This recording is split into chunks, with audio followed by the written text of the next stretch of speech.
floor. Yes, thank you very much. Thank you for the kind invitation. Once again, I would like to present the valve-in-valve in aortic position. Why we do more and more valve-in-valve? Because the use of bioprosthetic valve increase, because the operative mortality increase more than 30% in high-risk patients, and because the valve-in-valve is minimally invasive alternative choice. We know predictors for early tissue valve failure. These are young age, renal failure, and valve type. And of course, the most common reasons, wear and tear, classification, pannus, endocarditis, and thrombus.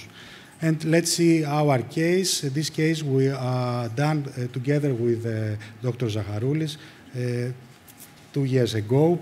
This is an 86-year-old lady. She had a single CABG, Lima to LAD, and one self-expandable supraannular sutureless bioprosthetic valve, Perceval valve, large size. She was in medical background with hypertension, dyslipidemia, atrial fibrillation, and implantation of pacemaker. And the reason for referral is recent onset of angina and dyspnea. We have some clinical findings. These are the medical treatment, beta blocker, statins, and apixaban.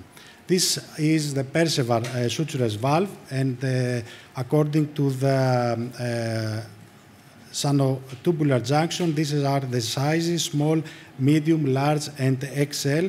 It is important to know how these valves we can see on fluoroscopy and what are the markers of this valve, and why they use the surgeons these valves, because it's a minimal invasive approach, because they have shorter duration of cross clamp, because prevent patient's prosthesis mismatch, allow a larger effective orifice area, and because it's an ideal solution for elderly people with a small annulus.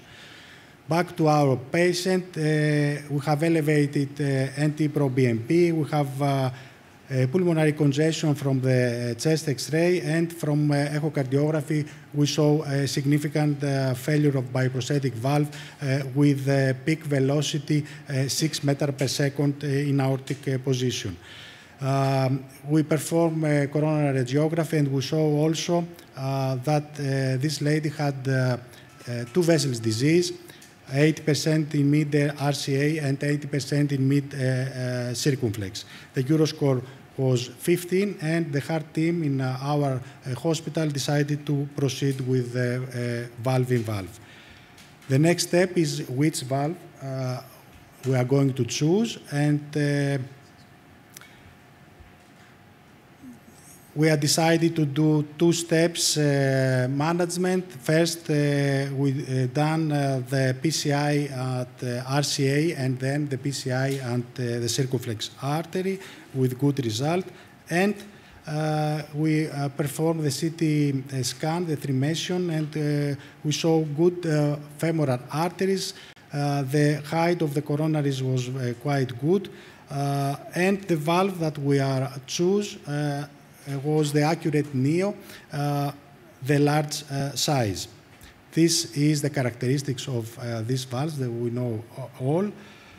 And the ideal placement will be in line with the lowest visible margin of the Perceval valve stent, as you can see in the right picture. And we start the procedure, transfemoral access. We are pre-dilatation with a balloon atlas, and then we implant the accurate neo exactly at the position that we said. And this in the right slide is the final result. The follow-up of our patient is quite good. 3 days hospitalization and then discharge. The residual mean gradient was was below 20 millimeter per mercury, and we follow this patient 1, 3, and 6 months without any symptom. This case we present last year to the European Society of Cardiology, and we won the bronze award in the Healthcare Business Award in 2023. 2 years follow-up of our patient, we see without the symptoms, the valve is quite good, and the peak and the maximum velocity is 3 meters per second.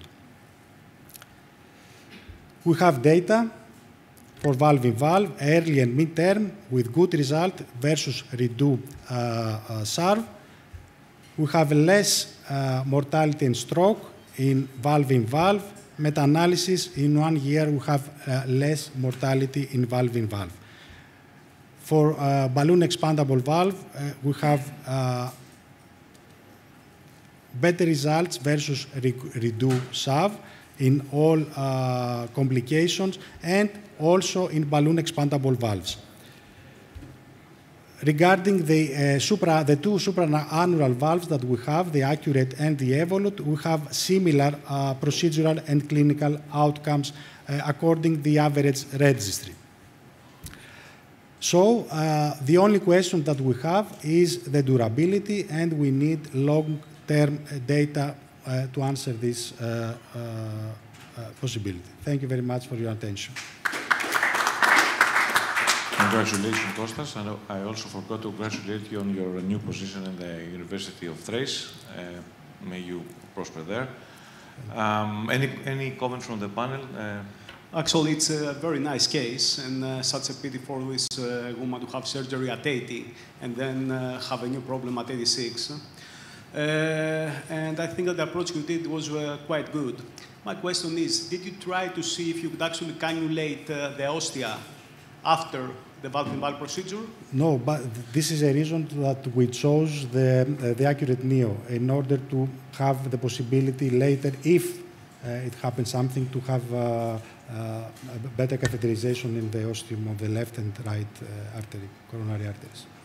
Yes, I completely agree. Very nice. Thank you. Dr. Gabrielatos. Congratulations, Kostas.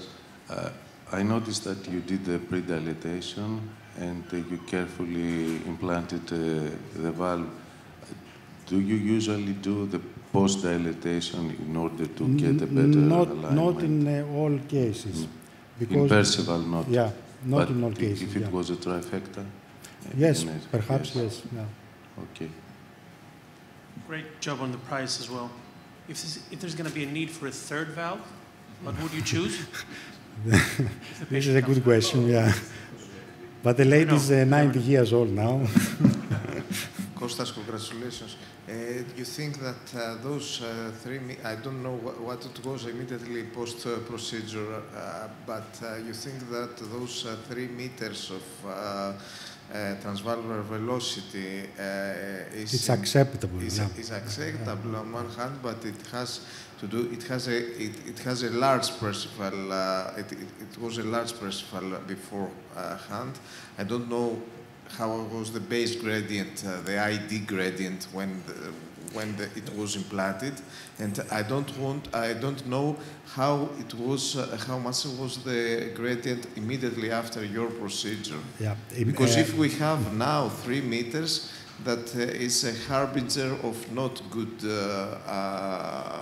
news. At the beginning, the velocity was 6 meters per second. After the procedure was 2.7, 2.6, something like that. And 2 years ago, it's 3. I think it's acceptable for this lady. Okay, thank you, Kostas. It's acceptable. What is one can do, what one can do. You can do better. So.